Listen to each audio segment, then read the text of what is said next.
तस्य गतिर्नास्ति स्वर्गे नैवच नैवच। आपल्याला जर सद्गती प्राप्त करून घ्यायची असेल तर एकमेव कारण आपला पुत्र मुलगी जो कोणी असेल संतती,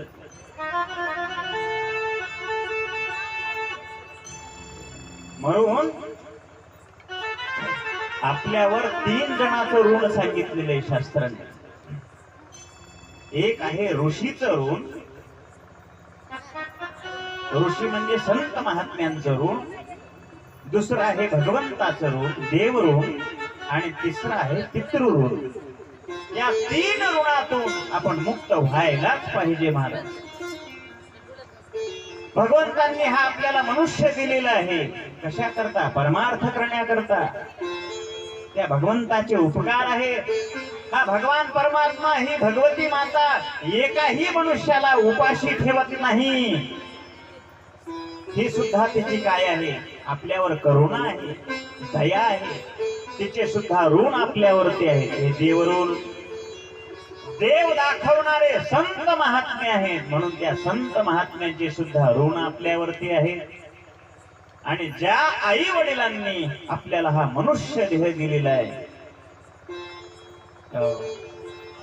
आपल्याला लहानाचं मोठं केलं, त्या आई वडिलांचे पित्रांचे सुद्धा ऋण आपल्यावरती आहे.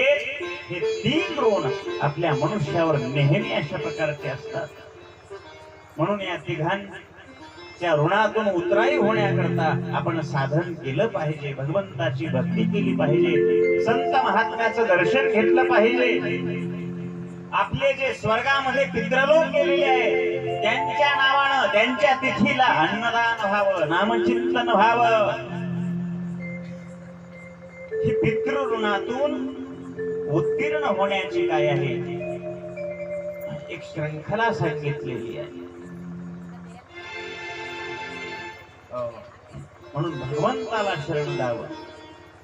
सर्व धर्मान् परित्यज्य मामेकं शरणं व्रज.